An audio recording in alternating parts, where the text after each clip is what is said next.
Qedexeyên li navçeya Sûreya Amedê hêj didome. Li Nisêbînê piştî pênc, li Dêrika Mêrdînê jî piştî heşt rojan qedexeya derketina kolanan rabû. Lê koçberiya li her sê navçeyan jî berdewam dike. Bi hezaran kes heta niha ji sê navçeyan koçberî bajarên din bûne. Yek ji van malbatên ku koç kirine jî malbata Yıldırım e. Dema qedexe dest pê kir Remzî Yıldırım bi 4 zarok û hevjîna xwe re hate Amedê û niha li ba nasekî xwe dimîne. Zaten haliyle rewşawan pir xerab bû. Yani zarokî ro dihindirdi û navê reqreqê nav teqreqa û ceyran tune. Em çi bitirsin yani tiştê me kişandî û me dî zaten me diye şivê rojê pêv jî zaten tişkem ji ve zêtir bikişîn tuneyê. Em ê herin kesîn ava îro rabû em îro giş vegerin. Malbatên ku li Amedê dimînin piştî rabûna qedexeyê rewşa Dêrikê ji xizmên xwe dipirsin.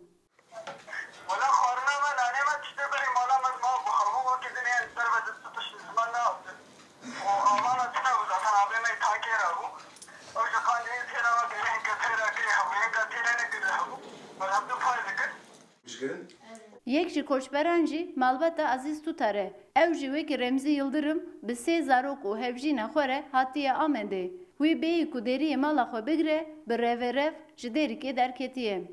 Herkes çû olay mezin bû rasonê jar melî helîkopter ser serê me nin. Helîkoptera xwe têk me berra me da şûnde me xwe nav kiskî nîşanciya xist û me Dêrik ter kir.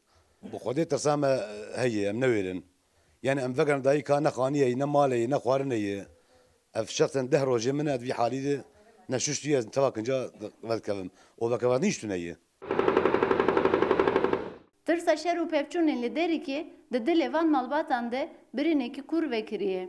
Ev tirs herî zêde xwe di cavên zarokan de dide der. Qedexeya li Dêrikê rabû, lê tirsa ku di dilê wan de ye hêj ranebûye. Ew dixwazin vegerin, lê ditirsin ku carekî din qedexe bêdanîn û ew di nava şer û pevçûnan de bimînin. Gönül Morkoç, Rûdaw, Amed.